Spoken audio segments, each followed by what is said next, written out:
Chapter 10. Our next meeting was the following Monday. Babysitter's Club. Oh, hi, Mrs. Marshall. Sure. Can someone watch Nina and Eleanor on Wednesday afternoon?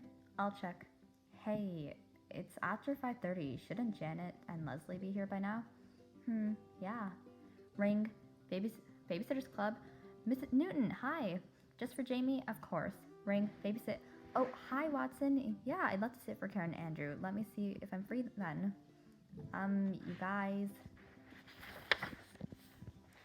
They could have at least called to say they weren't going to make it today's meeting. I saw Janet in school today, and she didn't say anything about not coming. Well, I'll call them to see if Ring. Hello, Babysitter's Club. Yes, this is Christy Thomas, club president. Oh, hello, Mr. Kelly. She didn't? I'm so sorry, I didn't know. Well, she isn't here right now. I feel terrible. Click. Leslie never showed up for her job at the Kellys on Saturday. What? Why didn't the Kellys call us on Saturday?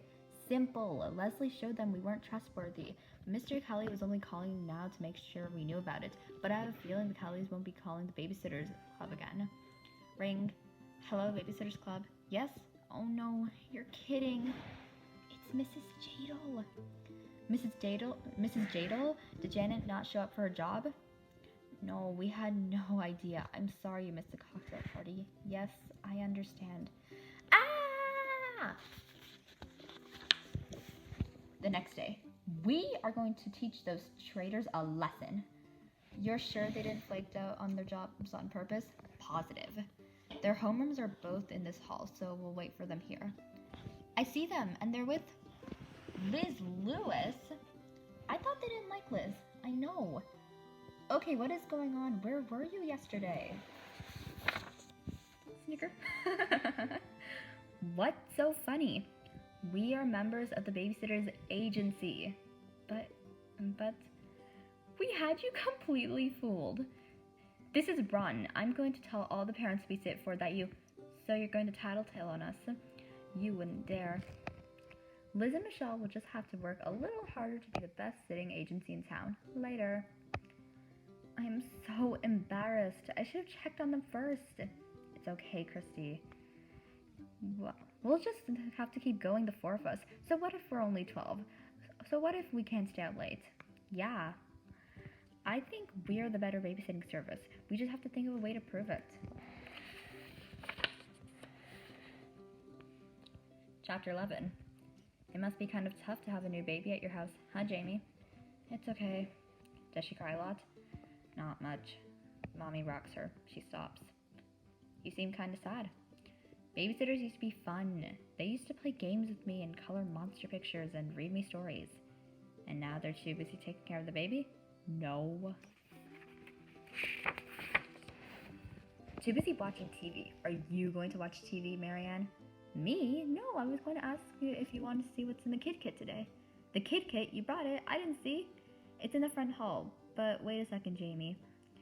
Tell me more about your babysitters. Are you saying all they do is watch TV? And they have accidents. A kind of accidents. Like this. A burn mark. One of your sitters did that? Yes, with a cigarette. Gosh, anything else? Sometimes they talk on the phone. They talk longer than Mommy and Daddy do. Marianne? Yes? What's a boyfriend? It's a friend who's a boy. Am I your boyfriend?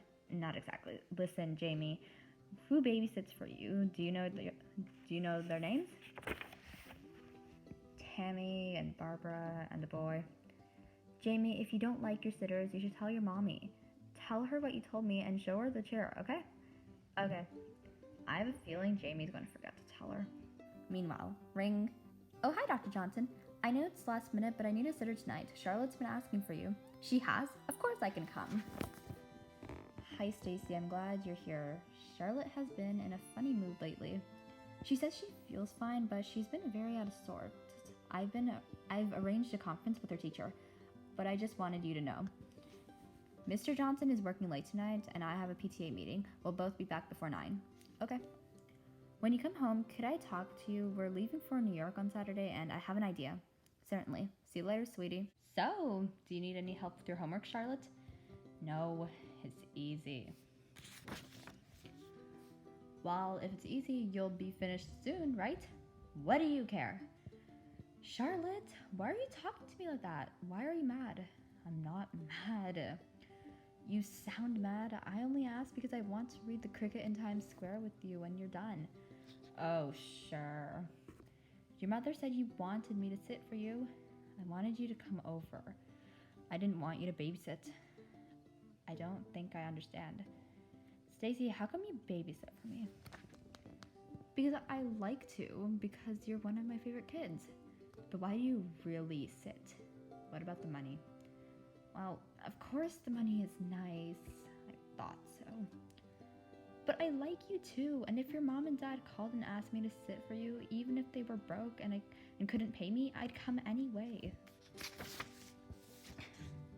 Some babysitters only sit because they want money. They don't care about the kids. Which babysitters? My new ones. Who are your new ones? Michelle Patterson, Leslie somebody, and Kathy Morris. And they told you they don't like sitting for you?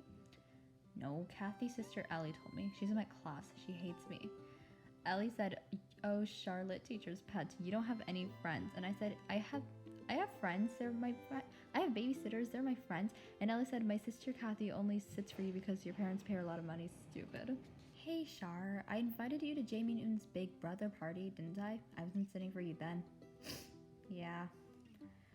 And what do Michelle, Leslie, and Kathy do when they babysit for you? Watch TV, talk on the phone. Once Leslie brought her boyfriend over. What do I do when I babysit? Well, you bring the kit, we read stories and take walks and play games. That's being a friend, isn't it? Yes. I'm sorry, Stacey. I'm sorry I was angry. Do you want to talk to me about these kids at your school? The ones who were teasing you? No. Well, if you ever need to talk about it, you can always come to me. Later.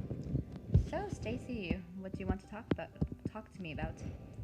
Well, I figure I'll let Mom and Dad take me to their doctor on Saturday. But I also want to tell them I've been researching diabetes on my own and tell them about a doctor I chose and I want to see, which is where you come in. I was hoping you could recommend someone sensible and preferably someone with a fancy office and lots of diplomas. Well, I was actually about to give you a recommendation. We must have been thinking along the same lines. If I pull a few strings, I should be able to get you an appointment for Saturday. Oh, thank you. But I'd rather explain things to your parents. Oh no, please don't. It has to be a surprise. Otherwise, it'll never work. Well, how about if I write a letter to your parents? You can give it to them over the weekend before you see the doctor. All right, I guess that'll work. Thanks, Dr. Johnson. Slam. Chapter 12. After school the next day, Mary Ann and I told Christy and Claudia what we learned from Jamie and Charlotte. We've got a problem. Another one? When I sat for Charlotte last night, she was really upset about her new sitters. Oh, Jamie was upset about his too, but it might end up working in our favor. What? How? Well, I told Jamie to tell his mother he was unhappy. We can't say anything to the parents, but the kids we sit for can. That's true.